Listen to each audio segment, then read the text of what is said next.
Hello trainer-sans! Felt like yapping, so I wanted to make a quick summer training guide on how to maximize value, so here it is.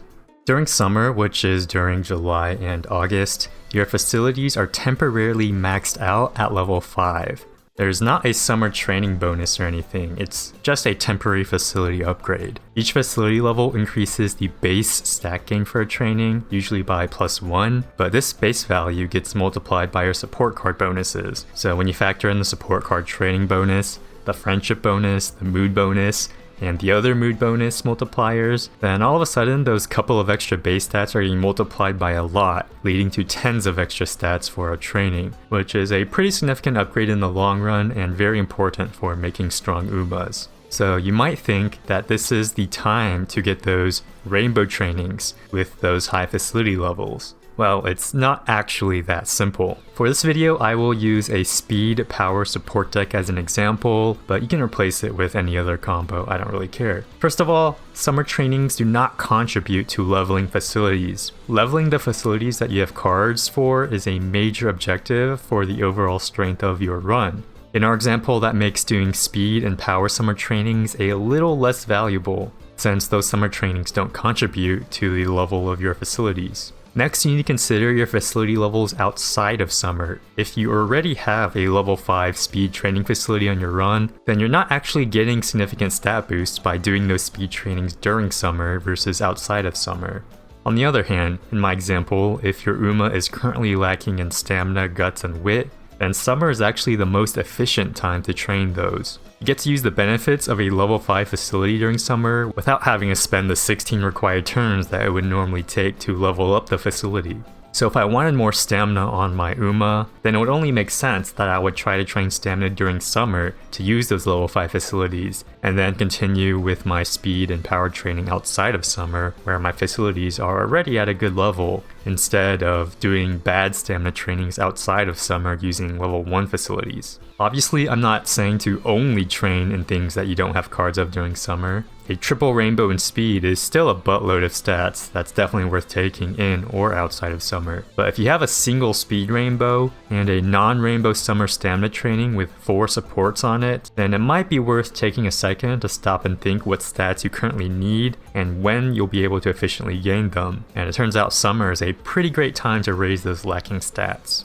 The second thing to consider about summer is energy management. For this, I'm going to break down the actions you can do as energy spending trainings, which is speed, stamina, power, guts, which costs roughly 25% energy, and non-trainings, which includes wit, which doesn't require energy, but it's also a less valuable stat than the others. You can consider these as kind of filler turns, since they don't consume energy and sometimes gain you energy. In 99% of runs, the best you can realistically do is 3 energy spending trainings during summer.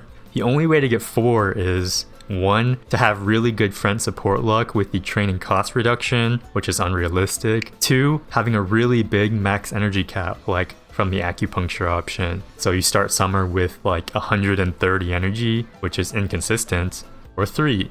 To make your Uma do an unreasonably risky training with like a 70% fail chance, which is very rarely worthwhile, and will probably make your Uma sad. But in general, for the 4 summer turns, the best you can do is 3 energy spending trainings and 1 non-training. Breaking it down like this is what I do, and it will help you make proper energy management decisions. For example, if it's turn 1 of summer, and you have max energy and there's no particularly good trainings, then a mistake would be thinking, I have a lot of energy, I'm just going to do a speed training even if it's not great. This actually uses up one of your 3 possible good summer trainings, and it's pretty much a waste. If you're going for top tier runs, then the best thing to do here would be to whip past the bad turn as your filler turn, and to gamble that you'll have 3 high value trainings for the next 3 training turns.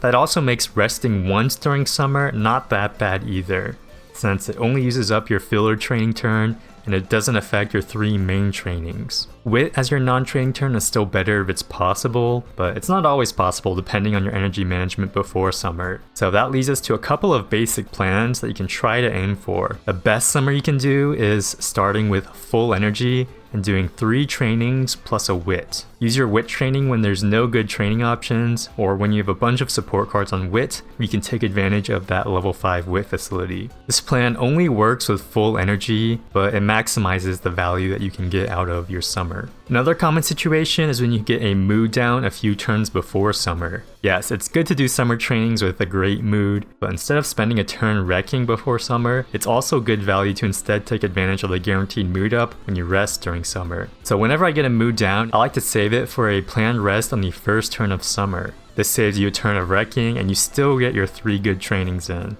So whenever I get a mood down in June, May, or April, I like to plan to start summer with about 60 energy so I can get a turn 1 rest during summer.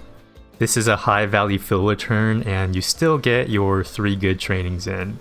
You lose the wit training compared to the first plan, but saving a turn from wrecking is definitely better value wise. If your Uma is one that has a required summer race, then for this, the race counts for your flex non-training turn. You can still get 3 good trainings in, but it requires you to start summer with max energy. Not the end of the world to plan around, but if you don't start with max energy, then you'll lose one of your good trainings since you'll have to rest. Or you can instead do something like 1 good training plus 2 wits. It's not ideal, but it's not terrible either if you're wanting to bump up your wit stat. But the point is, if you have a story race during summer, then try to focus extra hard on starting summer with max energy, which allows you for those 3 trainings. And finally, if you can only start summer with 90 or less energy because of bad rests or racing before or something, then it's not bad to just do 3 trainings and a rest either. This happens pretty often for me, and I just rest whenever there's a bad summer training. Don't be afraid to rest even if it overcaps your energy in summer, because it's still fine to get that filler turn out of the way to allow for 3 good trainings.